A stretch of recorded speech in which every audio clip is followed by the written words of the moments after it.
தான் மாற்றுக் கட்சியில் இணையப் போவதாக யாராவது கூறினால் அவர்களை செருப்பால் அடிப்பேன் என திருச்சி எம்பி திருநாவுக்கரசு ஆவேசத்துடன் தெரிவித்துள்ளார்.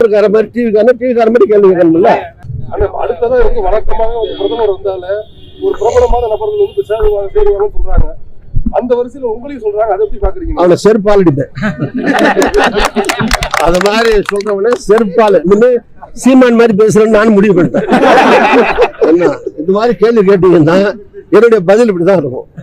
ஏற்ற 50 வருஷம் அரசியல் இருக்கிற என்ன நீங்க உங்களுக்கு என்ன நீங்கெல்லாம் ரிப்போர்ட்டர்ஸ் 25-30 இருக்கும். உங்களுக்கு முந்தி 30 வருஷத்துக்கு முந்தைய அரசியல் இருக்கேன். யார்கிட்ட என்ன கேட்கறேன்னு ஒரு தரம் வேணும். நீங்க போய் இப்ப ஸ்டாலினை பார்த்து கேட்பீங்களா?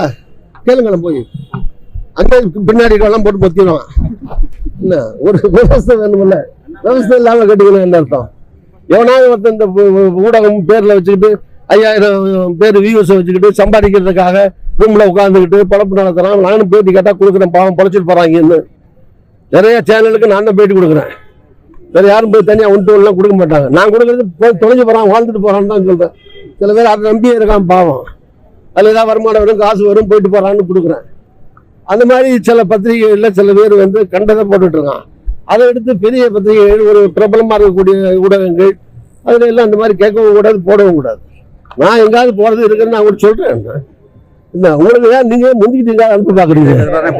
அதனால நீங்க நினைச்சாலும் அனுப்ப முடியாது. அதனால எனக்கு தெரியும் நான் என்ன பண்ணணும்.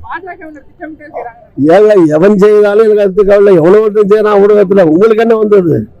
அவன் கொடுக்குறான், அவனுக்காக கொடுக்குறான்னு வச்சுங்க. யாரோ எதிர்கட்சிகள் பிஜேபி சொல்றாங்க, அதிமுக சொல்றாங்க, யாரோ சொல்றாங்க.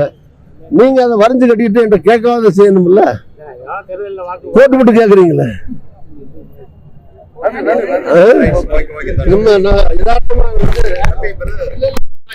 கோவப்படுறதே இல்ல. சில பேர் கோவப்பட வைக்கிறீங்க, தப்பு. ஒரு மரியாதை இருக்கு. 50 வருஷம் அரசியல் இருங்க. கேள்வி கேட்கும்போது மரியாதையா கேட்கணும். மைக் இருக்கனால நீட்டிட்டு கண்டதெல்லாம் கேட்டீங்கன்னா. செய்திகளை உள்ளது உள்ளபடி தெரிந்து கொள்ள ரெஃப்ளெக்ட் நியூஸை சப்ஸ்கிரைப் பண்ணுங்க.